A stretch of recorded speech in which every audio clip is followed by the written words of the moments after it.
The SWIFT system is basically the oxygen that is needed for cross-border payments to breathe. In other words, you're not allowed to send your money from one country to another unless it routes through the SWIFT system, which is basically a computer system, if you will, or a message board system.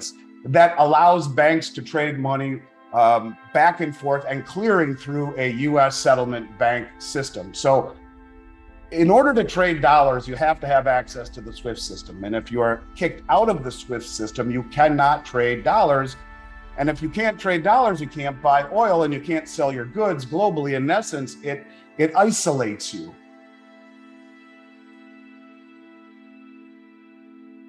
But didn't America exercise SWIFT? I mean, they punished a whole bunch of countries just recently. Absolutely. And no better example than what they did with Russia, kicking them out of SWIFT. And you saw what Russia did in retaliation. They are selling their goods in gold and in rupee and for ruble and for yuan, and they are sidestepping. It is this bullying, it is this hypocrisy that is making everyone come to the table.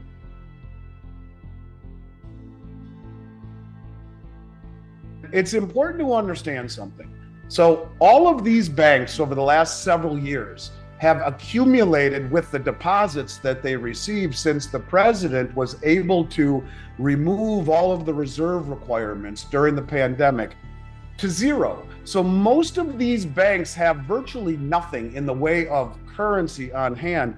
And because they would take these deposits that came in from the depositors, and they would buy bonds with them, typically treasuries and in many cases mortgage-backed securities at rates above what they were paying, of course, to the depositors, but in what was typically considered safe places to be. The problem is all of those bonds have an average maturity or an average yield rather of about 2 to 2.5% and long maturities.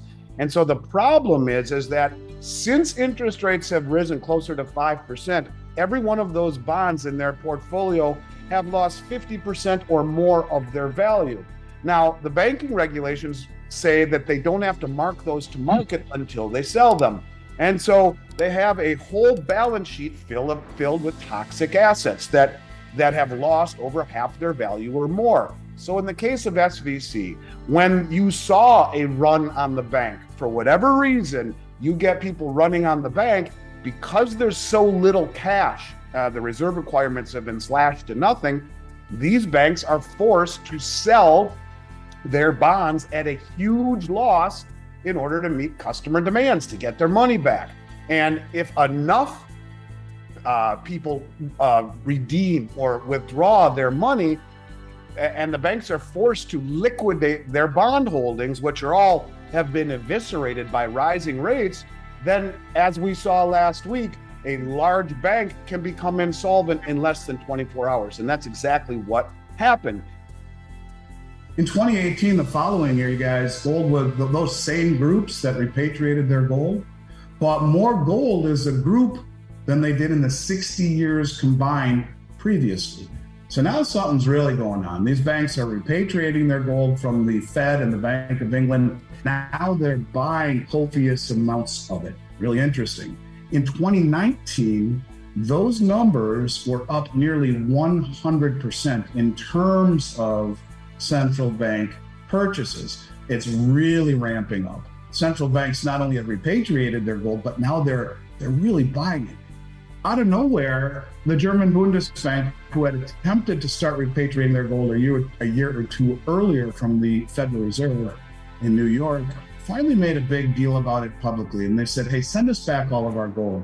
Now, it's important to understand that really, since the end of World War II, the United States held most of the world's gold. And the reason, in a nutshell, that we did was that at the end of World War II, at Bretton Woods, when the dollar was anointed the world reserve currency, we made a promise to the world saying, hey, you can give us your gold because it's safe over here. You've gone through 2 world wars and it's safe over here. And I'll tell you what, we'll pay you $35 an ounce for your gold.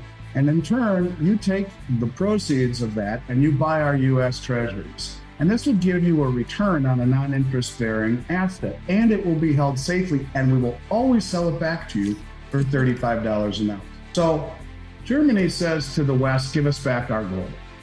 And within a few weeks of that happening, the Bank of Austria, the Bank of Hungary, the Bank of Turkey, the Czech National Bank, the Dutch National Bank, all of these banks followed suit, said the same thing.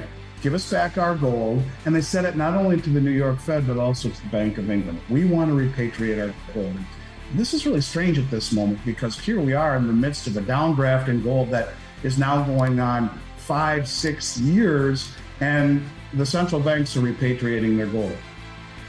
We see that, we may be an ally, but when the chips are down and, you may not have our back. And when you tell us you're going green, you don't have our back. This is not the entity that we want to continue being aligned with. It was great for 50 years, but now the rest of the world is moving this way.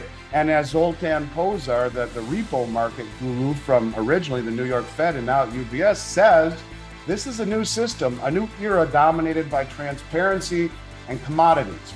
So this is why I believe they will use the rails of the Chinese digital yuan for all of these countries to pledge to a new currency that will be a digital currency, but showing the immutability and the veracity of what every country pledges to the new system on a distributed ledger.